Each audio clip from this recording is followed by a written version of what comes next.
Hi guys, spiritsvessel here, and I am doing the chart for June 2019, exploring some of the energies. My cat's here, and she's just gonna have to go because she gets in the way all the time. Anyways, so this month is kind of interesting. Things kind of build up to a bit of a pressure cooker, and I don't want to make this video too long, but I do want to go over some of the noticeable things I thought that might be of interest to people. So we start the month off.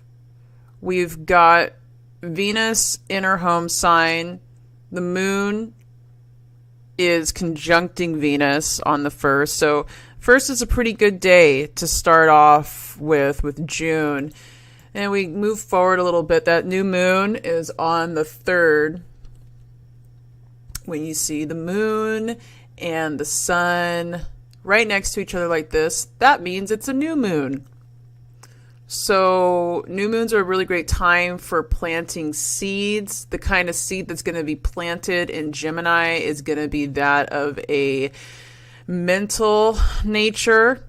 So new ideas coming forth. I think that, after getting out of Taurus, there's always focus in Taurus when it's Taurus time on grounding and being more practical. And I think that now how we go and we continue that forward, we're going to be getting more ideas about that, more inspiration. There's going to be a lot of things moving because Gemini is a very fast moving sign. Whenever we get in Gemini season, information's like that. That's why I love Gemini energy. It's super quick.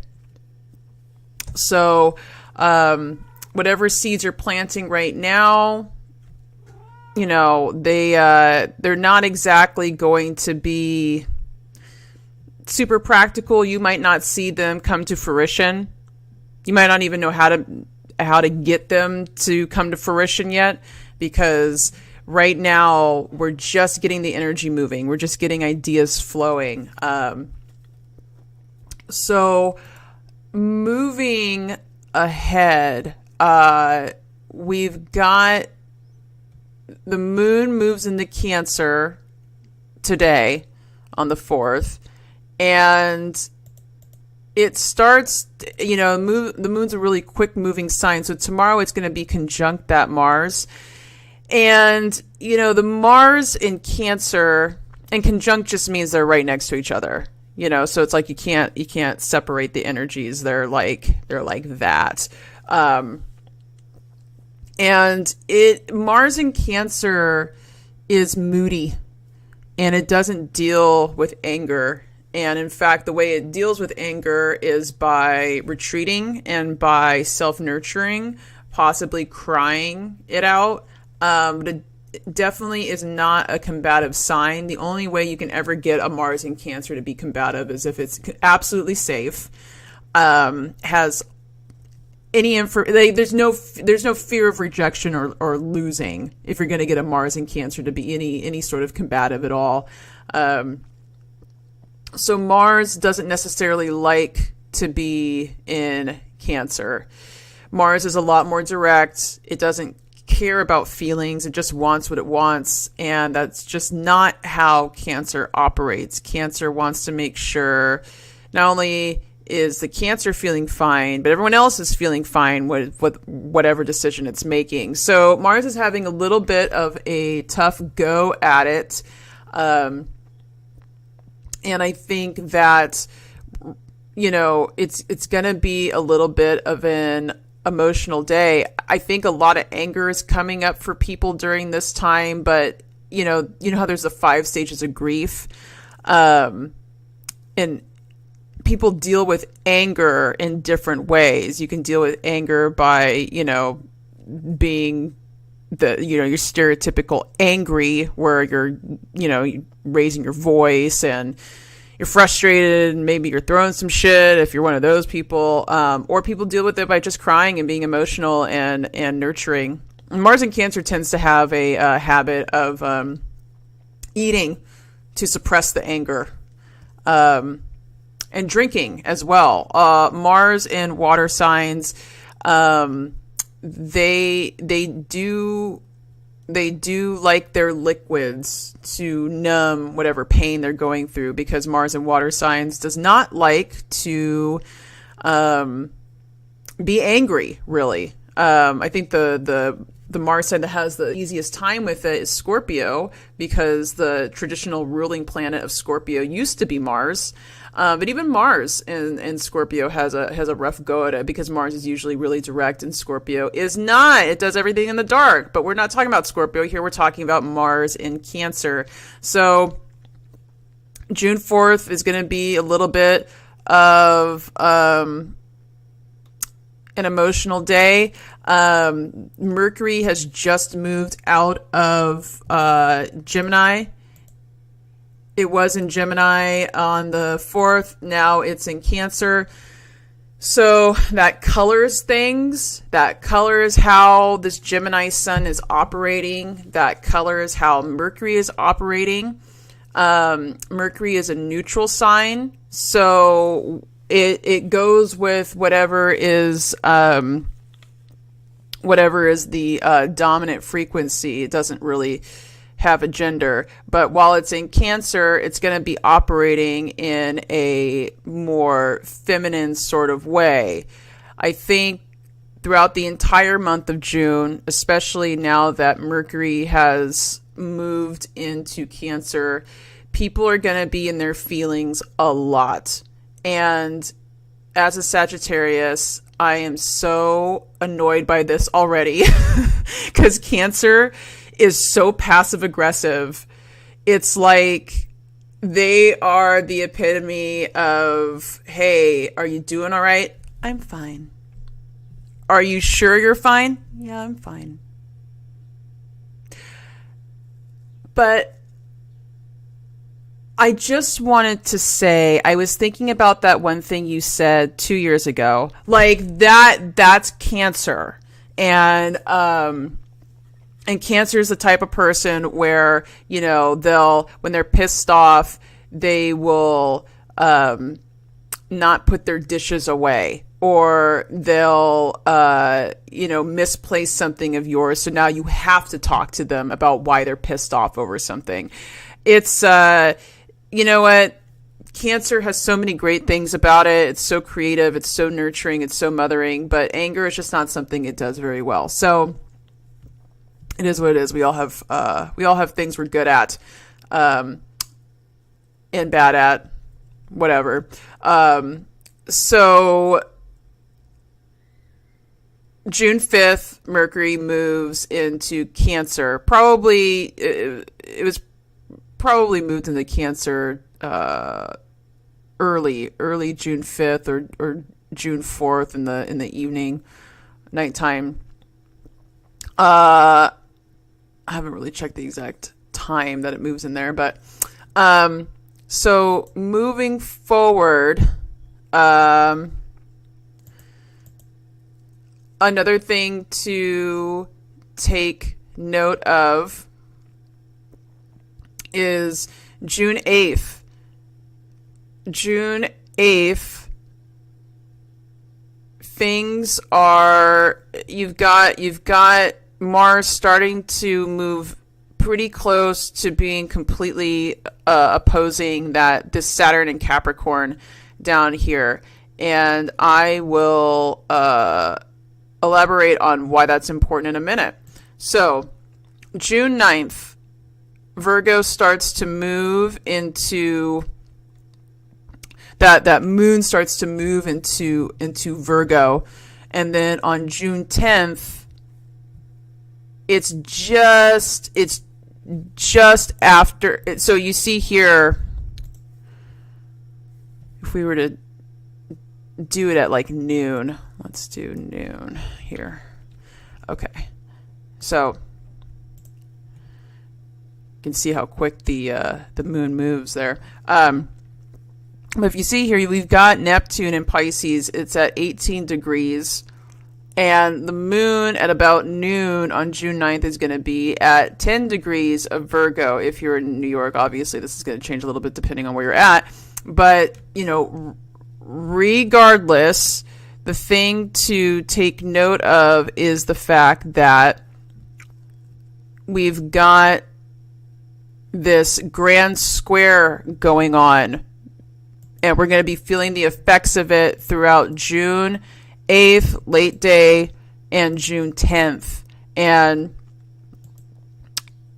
let me see if I can get, I want to put this at probably like 5 p.m. Okay. I'll put that there. Wow, it just changed the whole thing here. Well, let's put that back at that. Yeah, that's better. Okay, so, I wanted to do it to where it was like in exact opposition to this so that you guys could see there's going to be a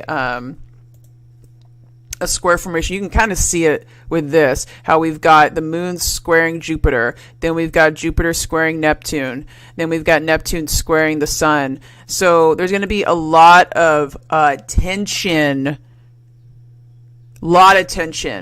It's going to feel uncomfortable. These energies just don't blend very well.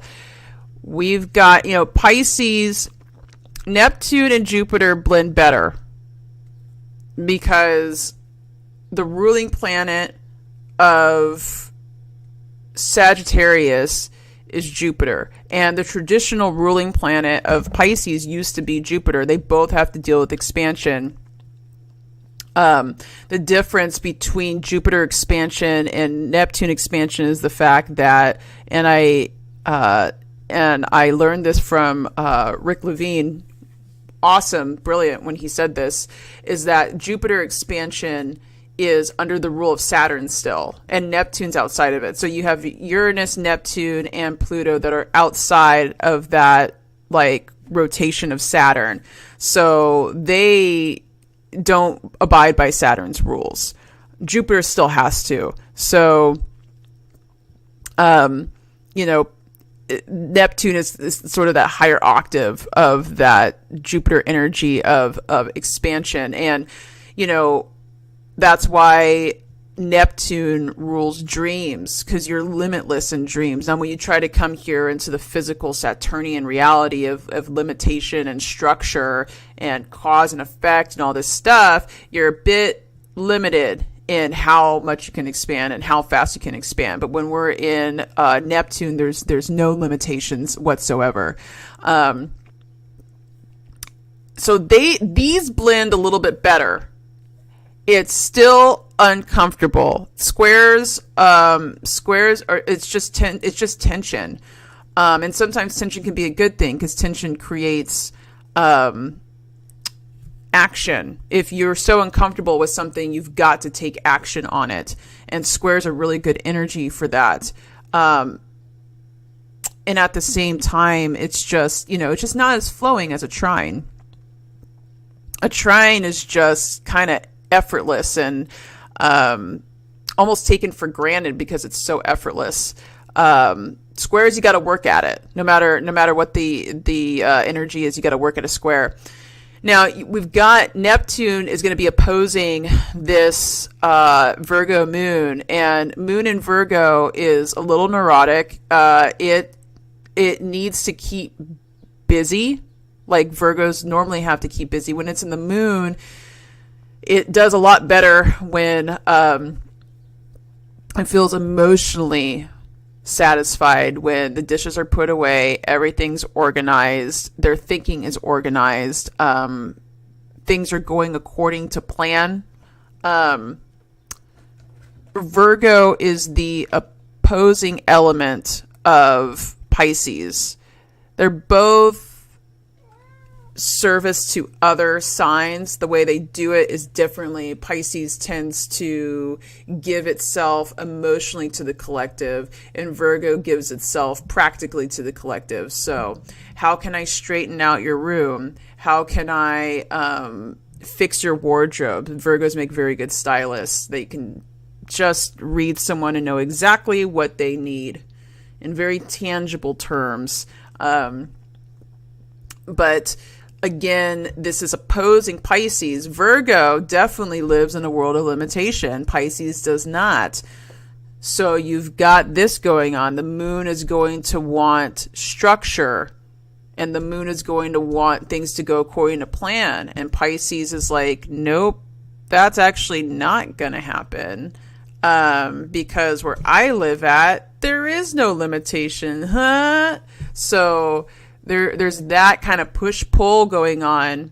You know, like, how can we take these dreams that Neptune, and because Neptune, it's in its strongest sign right now is Pisces. Pisces is the ruling planet of Neptune. So how can we take all this powerful Neptunian energy and then put it in practical terms and actually make it like so that it's something we can experience here and not just in our dreams? And then we've got the moon, or sorry, not the moon, but we got the sun in Gemini, and it is squaring this Neptune. It's squaring this moon in Virgo, and it's opposing Jupiter.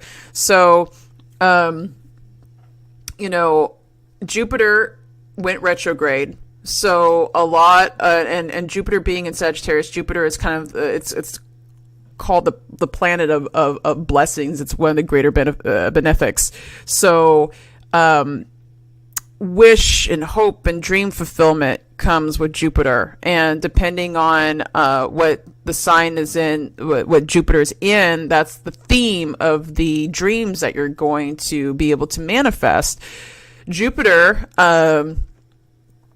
being in Sagittarius, it's a little bit limitless, because Sagittarius is all about expansion. But if you're trying to, you know, broaden your horizons in terms of like education and travel, and, you know, start to expand upon whatever philosophy you have in life, because Sagittarius is a sign of the philosopher, that's during this next, I think Jupiter goes into Capricorn, I believe, the end of this year. But for right now, there's a ton of expansion happening in these areas. Now, when it goes retrograde, it's a little bit more of an inward expansion. You know, it's more of planting these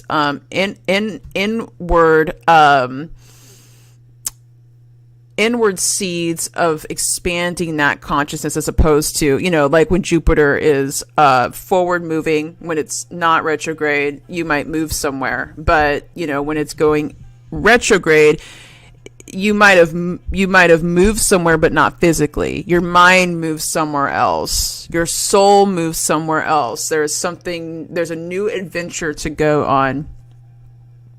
So Jupiter is opposing Gemini. So there's a little bit of a push-pull between that Jupiter impulse. Sagittarius wants to feel it out and then just make a decision based on feeling and inspiration. And Gemini is not really about that. Gemini is like, yeah, but how is this going to work? How am I going to do this? And Sagittarius is like, I don't know, just go with it. And that's not really how Gemini energy operates. So there's a little bit of a push-pull between, you know, all the ideas and the dreams and all these downloads that the sun is getting from Neptune, and then having to communicate with this Jupiter here on how do we go about doing this? How do I figure this out? It's like, yeah, I'm listening to you down here. Yeah, I get it. You want me to expand. But how the hell do I do that? You know, getting more details about that. And Virgo especially wants things to be planned. You know, Virgo and Mercury are both Virgo and Gemini are both ruled by Mercury. So they want details. And when we're looking to what kind of details they want emotional ones. So it's kind of an interesting thing. You know, like I think because we've got the Mercury in Cancer, there's a little bit more, because you've got this Neptune communicating with the Mars in Cancer. And soon it's going to be, this is a very wide orb here, so it's not quite trine yet. I don't count 10 degrees with a Mercury as a real trine, but in a couple of days it's going to be trining that. And there's going to be a real communication between how do we take action on this and how do we feel our best in taking action while this Mars is in Cancer. Because the action we take is not necessarily going to be direct, which is why this is a really great time for new creative pursuits. If you are an artist, if you're a musician, if you're a singer, if you if you make pottery, whatever it is that you do that's creative, this is a great time to be channeling all this agitation and tension, because Mars is communicating with Neptune. Mars kind of is picking up on everything that Neptune is saying to it, and that's a way that we, and because Mars is going to be also conjunct that Mercury soon, there's going to be a lot more insight on how to go about moving forward. But we're not quite there yet in June. We're just at June 9th. So let's move forward a little bit more. I want to move forward a couple of days to June.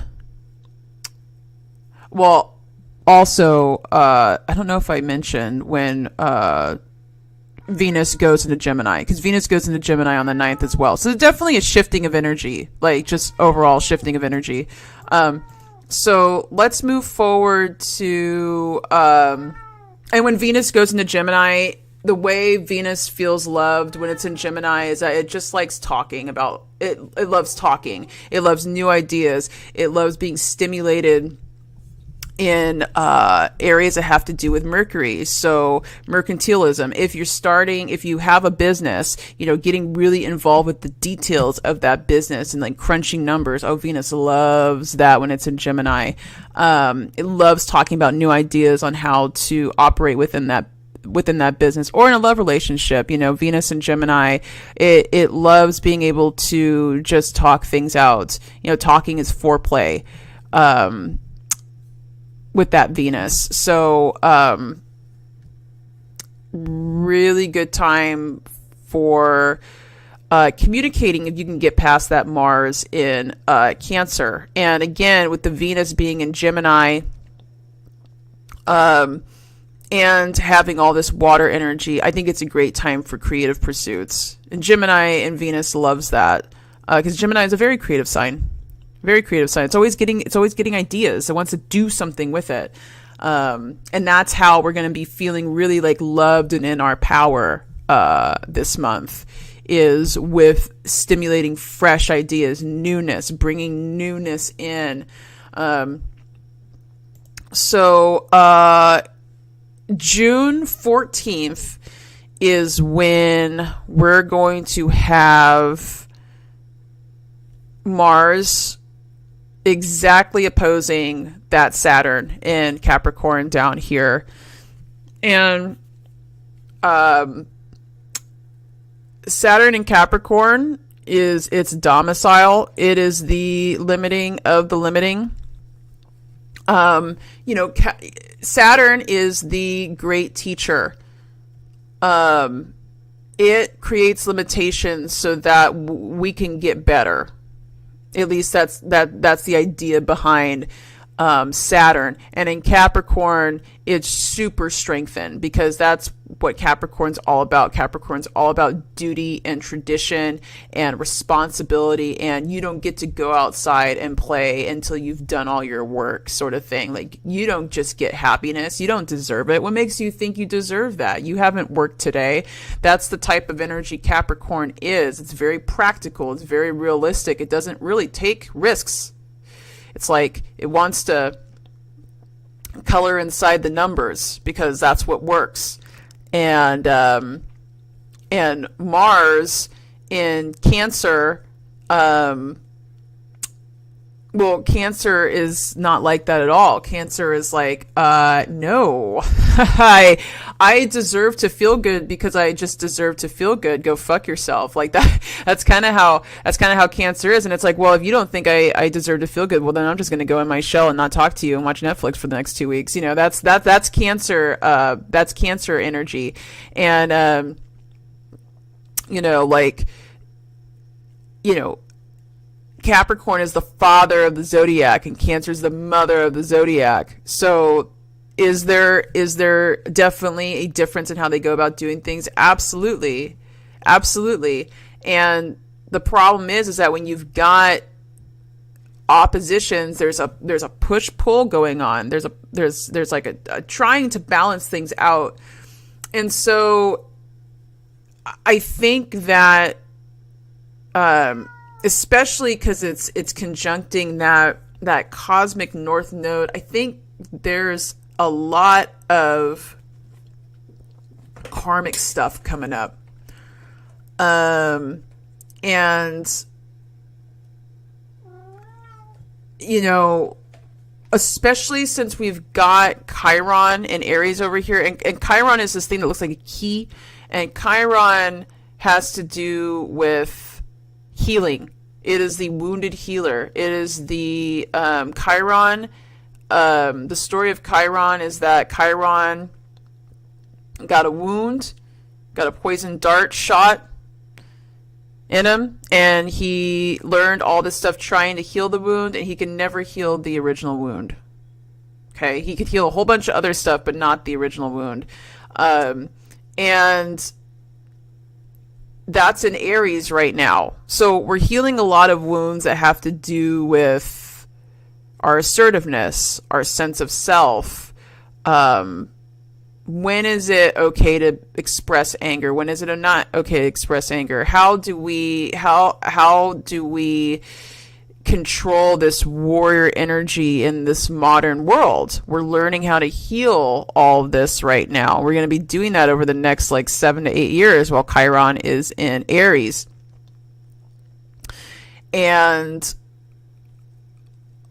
I think that there is a lot of old residual anger having to deal with the power structure, having to deal with tradition, having to deal with the way things have always been done, and having to channel that and reconcile that.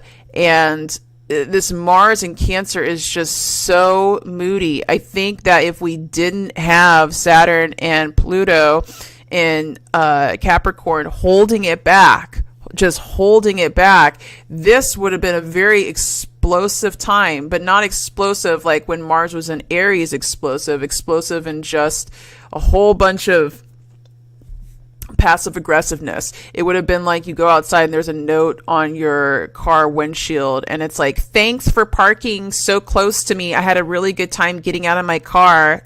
Have a good one. You know, like there would have been a whole bunch of that going on, which is just maddening for a Sagittarius. But so, you know, this has been building, this Mars energy. It's been building since Mars moved into Cancer, and I think this is when it reached its climax is right here. And the only thing that's really stopping it from just going completely ham is the Saturn and Capricorn down here. So there's going to be a whole lot of, I don't feel like doing this. And, you know, your job or your boss or someone that's in a position of authority is going to be like, but you have to do it. And I don't care about what your feelings are. You have to do this. And there's going to be, because we've got the South Node is in Capricorn. So man, this is a lot of ancestral stuff too. It's not just going to be, oh, I don't get to do that because, you know, society told me not to. It's like, shit, none of my ancestors have been able to do this. I haven't been able to do this. It's in my blood how I've been held back by tradition and by duty and by all these rules and limitations of society. Like, you know, and especially because you've got Neptune all up in this Mercury and all up in this Mars. It is giving all these divine insights into what is possible. And especially now, you know, now this Mercury is within 2 degrees of opposing Saturn. So I start to count it at that point. So Saturn is going to be, Saturn's opposing this Mercury as well and creating all this structure and limitation and holding it back. And then you've got Neptune who's like, hey, like, let me give you all these ideas of what's possible. So there's going to be a whole lot of just tension and also the mind's going to be stimulated as to, okay, there has got to be a way I can make my dreams a reality within this limitation that I've got here. And I think the impulse to try to, again, figure it out with Gemini energy, you're trying to figure it out mentally, it's going to be very, very, very, very strong. Very strong. The moon, while it's in Scorpio, is going to be sextiling this this Saturn and this Pluto, and that could help to get some more insights from the underworld, right? Because Scorpio is has to do with everything hidden. So the 14th will be a very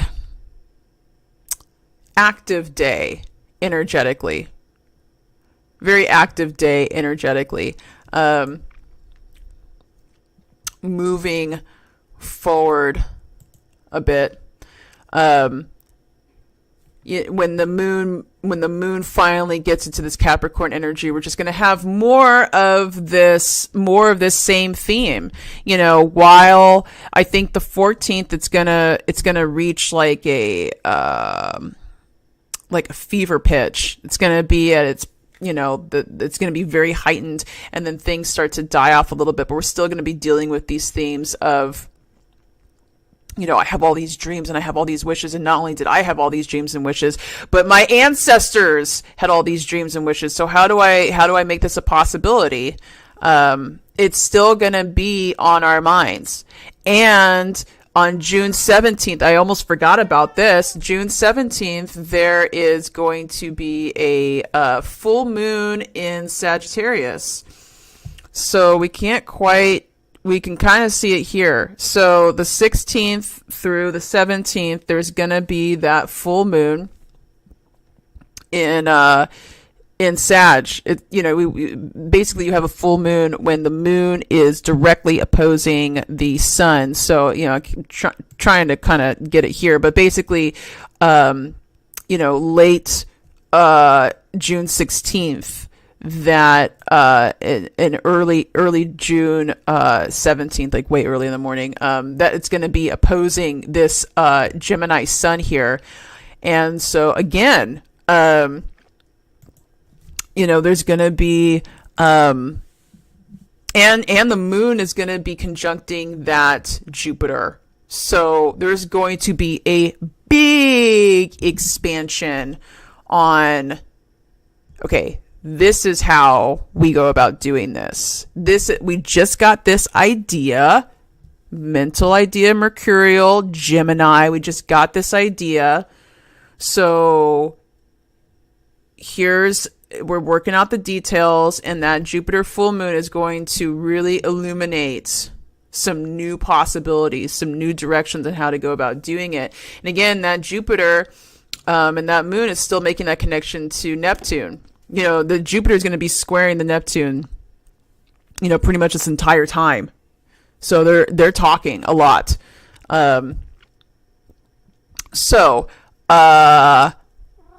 Moving forward some more. I know there was one more thing I wanted to go over in this chart. Oh yeah. So when when the sun moves into Cancer, it's going to be on June 21st. The sun's going to move into Cancer. So, the energy has already been pretty watery in June.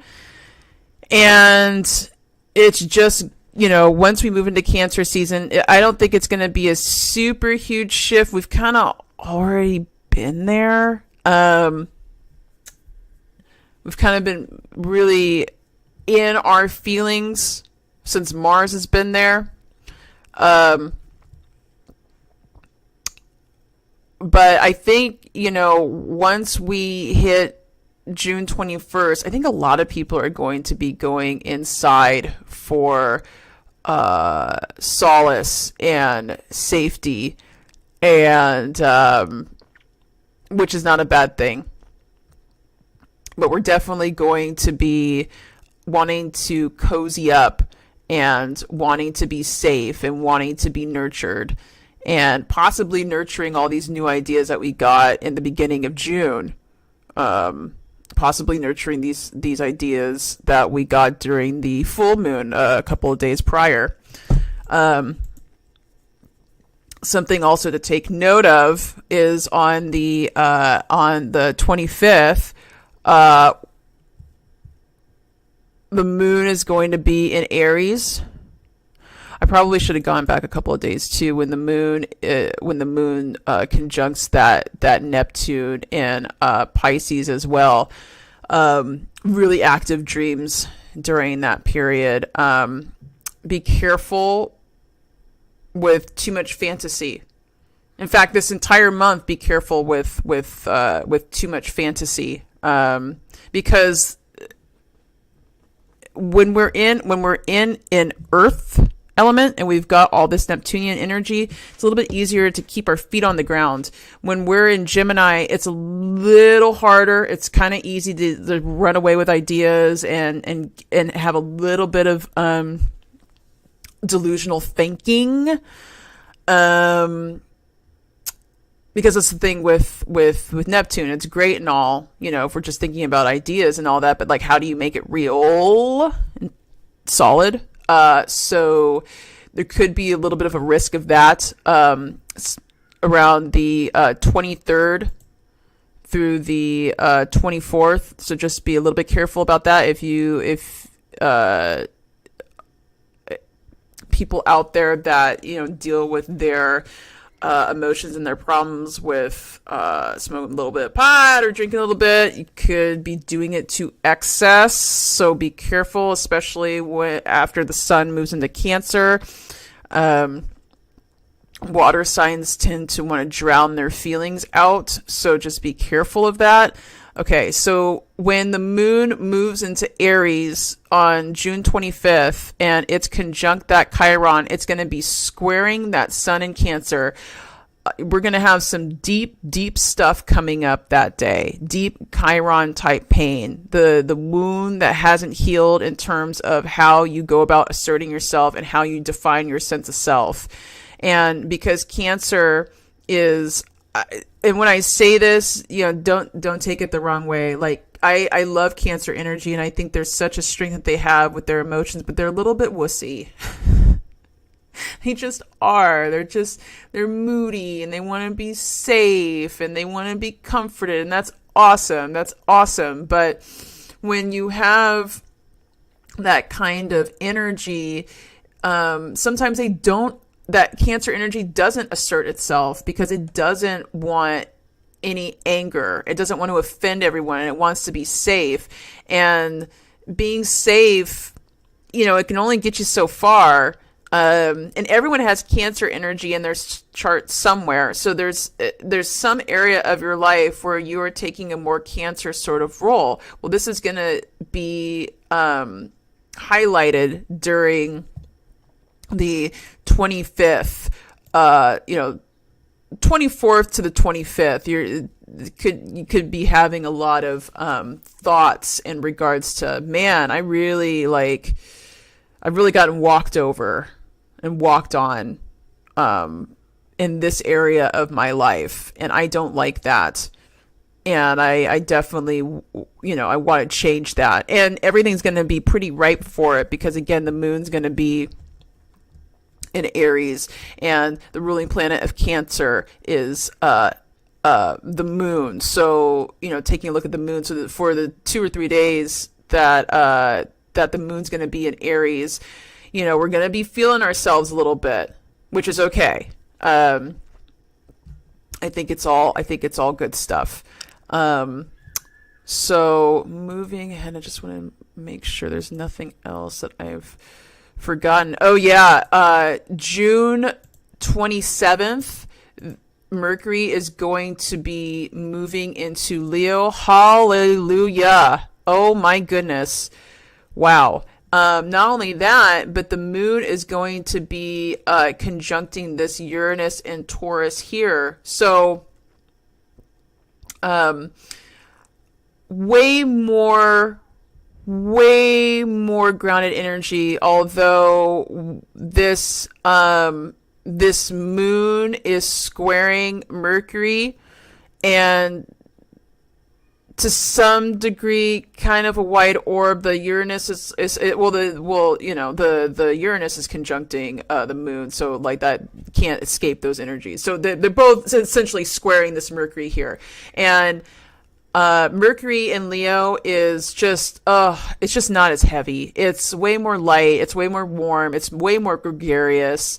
There's fire there, so we can feel a little bit safer. We feel a little bit safer expressing ourselves after June 27th, and a little bit more grounded. Now, another thing to keep in mind too, when Uranus touches anything, Uranus works like a lightning bolt. It's like an instantaneous change. It's like all of a sudden you see something and you can't unsee it.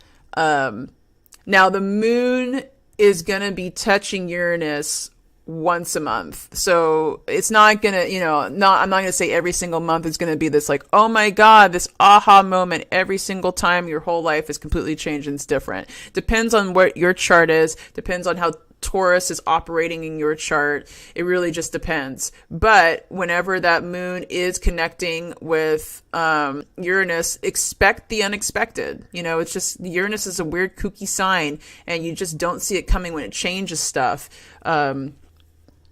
It's very quick the way it works. So don't be surprised if you start saying what you've been really feeling over June, but didn't have the courage to say it.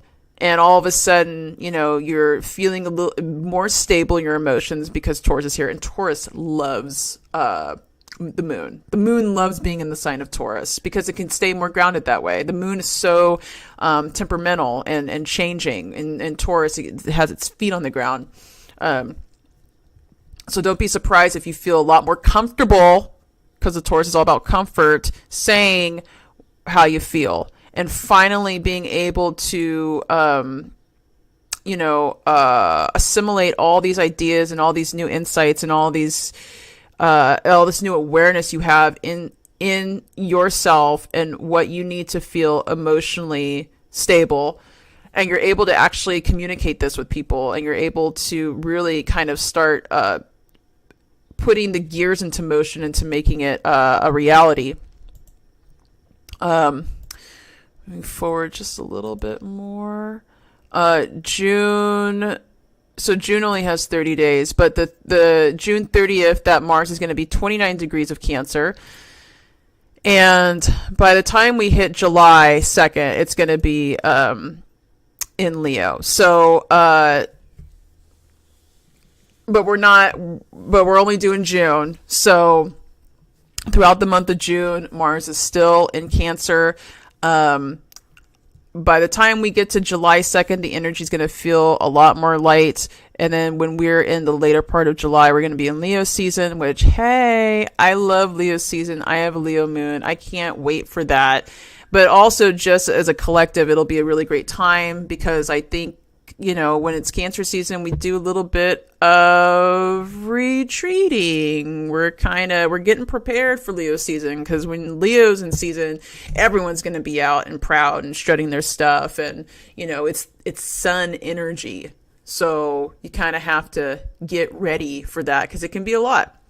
So, that's it. I don't know how long this video was. I was trying to make it quick. I guess we'll find out and see. But yeah, that's just a couple of the things, just looking at the chart that I wanted to go over, and things that I thought that people might want to watch out for, just be aware of.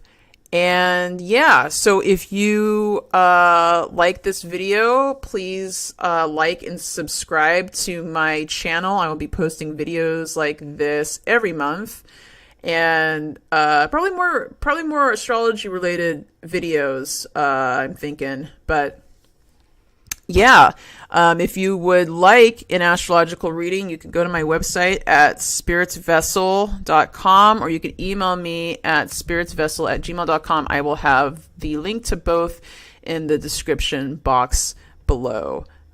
Thank you so much. Have a great one.